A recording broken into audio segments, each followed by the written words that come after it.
Resuming debate, reprise de débat, l'honorable... The honourable member for Carleton. Madam Speaker, there is indeed an emergency in this country. Indeed, there are a series of emergencies. There's the emergency of the family whose 14-year-old daughter has attempted suicide after 2 years of isolation from sports, social interaction, and other healthy activities that sustain a happy and heartful mind. There is the emergency of the federal public servant who, for unrecognized medical reasons, can't get vaccinated and is now deprived of an income and a job. There's the emergency of the trucker who was hailed as a hero while driving our goods and services across international borders unvaccinated over 2 years, who suddenly was declared a public health threat and deprived of his job as well. There is the emergency of the 32-year-old still living in his mom's basement because, under the pretext of COVID, government printed so much money that it now costs $836,000 for the average house. There is the emergency of the single mother trembling as she walks down the grocery aisle because she can't afford a basket of affordable goods because the government has inflated her cost of living. There is the emergency created by the regulatory gatekeepers who keep people in poverty by blockading First Nations people from the ability to develop their own resources and blockade immigrants from the ability to work in the very professions for which they are trained and qualified. These are the emergencies we should be addressing. But instead, the Prime Minister has created a new emergency. What is his motivation? Of course, it is to divide and conquer. How did this all start?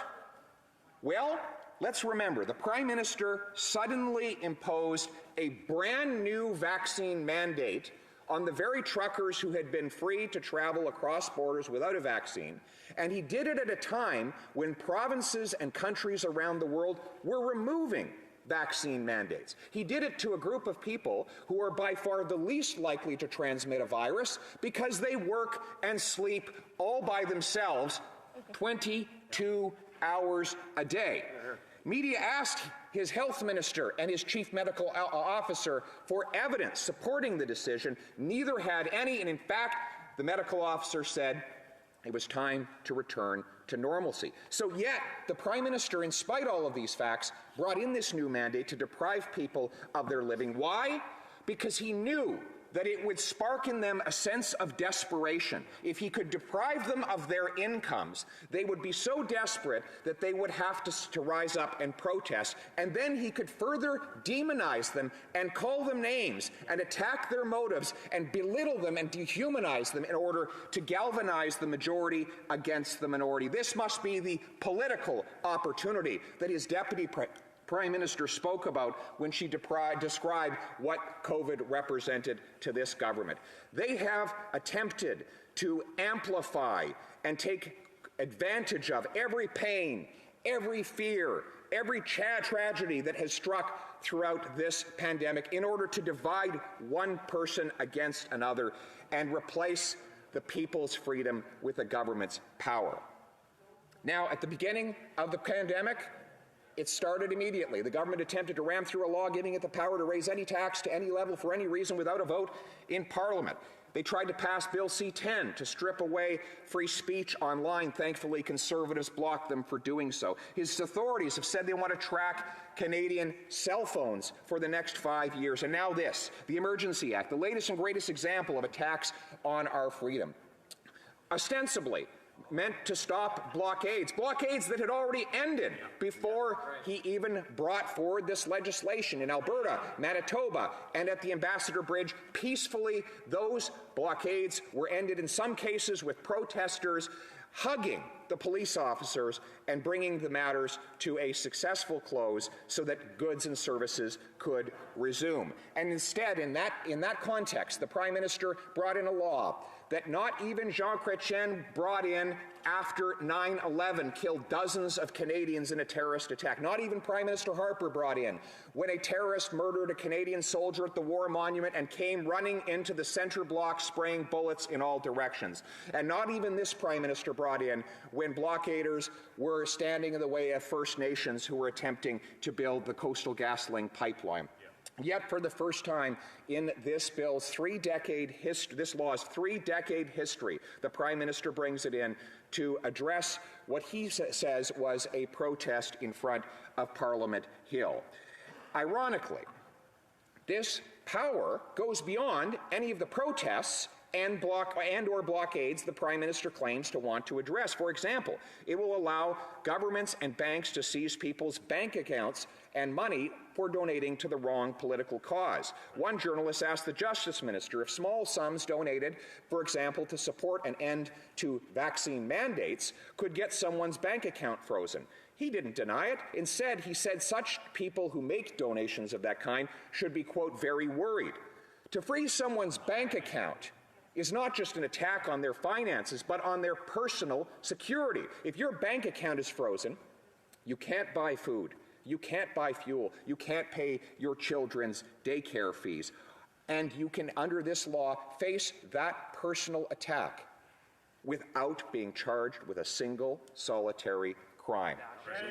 The Prime Minister says that this is time-limited, yet his own finance minister said she wants some of the tools to be permanent. He said it will be geographically targeted, yet his own parliamentary secretary for justice said, quote, that the act technically applies to all of Canada. So the rules apply everywhere and indefinitely.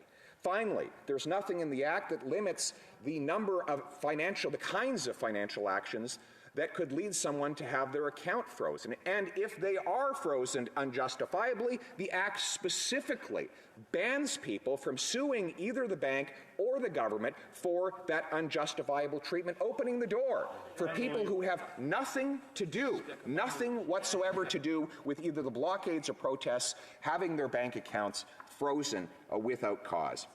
Now, the Prime Minister says that he wants to do this to remove the blockades that have already been removed. He says he needs these unprecedented powers in order to restore, to bring our country's order back to the pre-protest period, although across this country that has already occurred. So, Madam Chair, I say to this House that I oppose this unjustifiable power grab, and as Prime Minister of Canada, I will ensure that no such abuse of power ever happens again.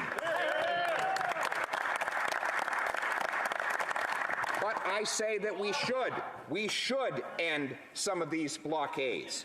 Let us. Order. Again, the Honourable Parliamentary Secretary has been here when I've ruled I don't know how many times today, and there's other members that may not have been. Oh no, I'm sure that the Honourable member that also has been yelling or heckling across the way was here as well. So I just again want to ask members to please hold on to their thoughts. I will be recognizing for questions and comments pretty soon. There's a minute and 50 seconds left for the Honourable member for Carleton to do his speech. And I would hope that people will hold their thoughts. The Honourable member for Carleton. And we can remove all of the blockades. Let's remove the mandates and restrictions that are blocking people's livelihoods today. Let's end the blockades on freedom of speech that this government is trying to erect with its online censorship bill. Let's end the regulatory blockades so builders can provide affordable homes. First Nations can develop their economies and escape poverty, and newcomers can actually work in the professions for which they were trained. Let's remove the inflationary taxes, deficits, and money printing so people's wages can again buy them homes, food, and fuel. Let's remove that blockade. Let us put people back in control of their lives by making Canada the freest place on earth, free to speak, free to think, free to work, free to worship, free to own a home and build one's own destiny. Let us bind up the nation's wounds with compassion and respect and unite our country for freedom. Questions et commentaires, questions and comments. The honourable member for Hamilton East, Stony Creek. Thank you, Madam Speaker. And I heard today many comments that were more to do with a leadership campaign than helping the people of Ottawa and people from communities across the country who've been impacted by the blockade. So not once did I hear about the City of Ottawa and what the residents have had to face for the last couple of days. This is all about political opportunism.